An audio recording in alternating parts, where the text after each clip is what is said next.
బ్రతికుండగానే మానవత్వంతో మెలగాలి. చచ్చాక ఎంత ఏడ్చినా తిరిగి బ్రతకలేం కదా. శాశ్వతంగా నిద్రపోయిన తర్వాత ఎంత గొప్పగా బ్రతికినా శవమనే అంటారు. సమయం మించకుండా శవాన్ని తీసేయండి అని పెద్దలంటారు.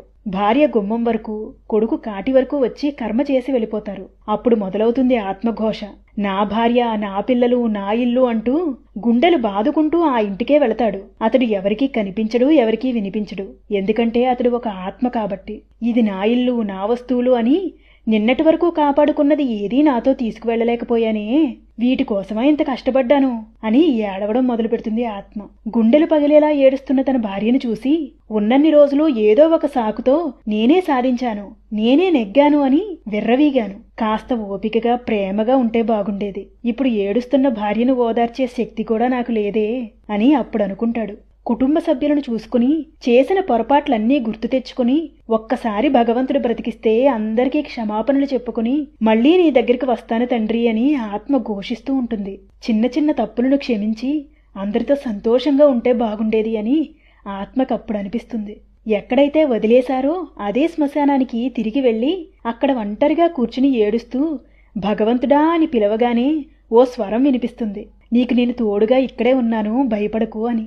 ఎవరూ రాని చోటికి, ఏ దిక్కు లేని చోటికి కూడా నీకోసం శివుడు ఉన్నాడని అప్పుడు తెలుసుకుంటావు.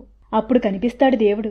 అప్పటి వరకు ఏడుస్తున్న ఆత్మ, ఏవయ్యా బ్రతికొండగా ఎన్నిసార్లు పిలిచుంటాను, ఎంత మొక్కి ఉంటాను, ఏనాడైనా ఇలా వెంటనే పలికావా, ఇప్పుడు మాత్రం ప్రత్యక్షమయ్యావు అని దేవుణ్ణే నిలదీస్తుంది ఆత్మ. శివుడంటాడు, నేను నువ్వు పిలిచిన ప్రతిసారి పలుకుతూనే ఉన్నాను, కానీ నువ్వు వినలేకపోయావు. నువ్వు ఒక్కసారి పిలిస్తే నేను 108 సార్లు పలుకుతాను, అది నీకు వినపడాలని. కాని నువ్వు బ్రతికున్నంతకాలం నేను, నాది అనే మాయలో ఉంటావు. ఇప్పుడు నీది అంటూ ఏమీ లేదు అన్న సత్యాన్ని గ్రహించావు గనక నా మాటలు వినపడుతున్నాయి. శ్మశానంలో కూడా నీకు తోడుగా ఉన్నది నేనే.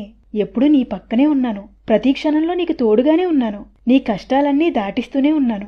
కానీ అదంతా నువ్వే చేస్తున్నావు అని అనుకున్నావు గనక నన్ను గుర్తించలేకపోయావు. నువ్వు వచ్చేటప్పుడు, నువ్వు పోయేటప్పుడు నీతో వస్తున్నది నీ కర్మ మాత్రమే, ఇంకేదీ నీతో రాదు అని శివుడు చెప్పగానే ఏదీ శాశ్వతం కాదే అని గ్రహించిన ఆత్మ శాంతించి వెళ్ళిపోతుంది. రుణబంధం ఉన్నంతవరకే ఈ జీవితం. దేహం తట్టుకునేంతవరకే ఈ ప్రాణం. తట్టుకోలేని స్థితిలో దేహం ఉంటే పోతుంది ఈ ప్రాణం కొత్త దేహాన్ని వెతుక్కుంటూ. ప్రాణమే ఇలా ఉన్నప్పుడు ఇక రుణబంధాలు ఎలా ఉంటాయో ఒక్కసారి ఆలోచించండి. బ్రతికున్నప్పుడు గుర్తులేని బాంధవ్యాలు మరణం తర్వాత ఎవరికి ఉపయోగం?